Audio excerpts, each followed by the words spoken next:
Good morning সবাইকে। সবাই কেমন আছো? আশা করি সবাই ভালো আছো।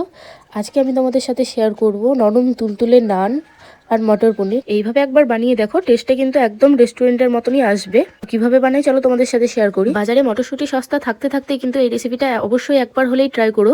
প্রথমে আমি মটরটাকে নুন দিয়ে সিদ্ধ করে নিয়েছিলাম 15 থেকে 20 মিনিট। 15 থেকে 20 মিনিট সিদ্ধ করলে এটা হয়ে যাবে, যেহেতু কচি মটরশুঁটি। তারপর কড়াইয়ে মেথি পাতা দিয়ে ড্রাই রোস্ট করে গুঁড়ো করে রেখে দিয়েছিলাম। আর এদিকে পনিরগুলো ছোট্ট ছোট্ট করে কেটে নিয়েছিলাম। যেহেতু এখানে আলু ব্যবহার হবে না, তাই পনিরটাকে ছোট্ট ছোট্ট করে কেটে নিয়েছিলাম। আর এদিকে দেখো মটরটাও আমার সিদ্ধ হয়ে গেছে। তারপর কড়াইয়ে সাদা তেল দিয়ে এক এক করে সব পনিরগুলোকে হালকা গোল্ডেন করে আমি ভেজে নেবো। দেখো পনিরগুলো আমার খুব সুন্দর ভাজা হয়ে গেছিলো। তারপর দুটো বড় সাইজের পেঁয়াজ ওই তেলেই দিয়ে খুব ভালো করে গোল্ডেন ব্রাউন করে ভেজে নিয়ে তারপর দিয়েছিলাম আদা রসুন কাঁচা লঙ্কার পেস্ট। একসঙ্গে মিশিয়ে নিয়ে দিয়েছিলাম লবণ, কাশ্মীরি লঙ্কার গুঁড়ো আর 1 চামচ ধনে গুঁড়ো। সমস্ত কিছু একসঙ্গে মিশিয়ে নিয়ে 2 থেকে 3 মিনিট মতো ভালো করে কষিয়ে নিয়ে ওপর থেকে দিয়েছিলাম টক দই আর দিয়েছিলাম একটু গরম মশলা।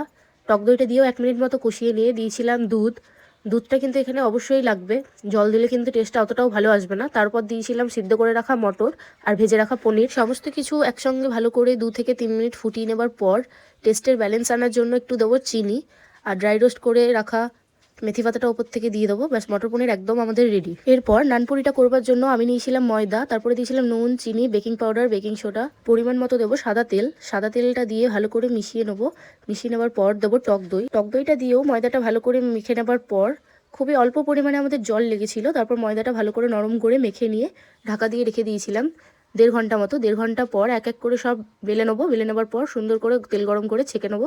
তাহলে আমাদের নানপুরি একদম রেডি, নরম তুলতুলে নানপুরি। তোমরাও কিন্তু নানপুরিটা বাড়িতে অবশ্যই ট্রাই করতে পারো। এরকম নরম তুলতুলে বিয়ে বাড়ির মতো নানপুরি কিন্তু খুবই সহজে বাড়িতে বানানো যায়। ভিডিওটা ভালো লাগলে একটা লাইক কমেন্ট করে দিও আর ফলো করে পাশে থেকো। বাই।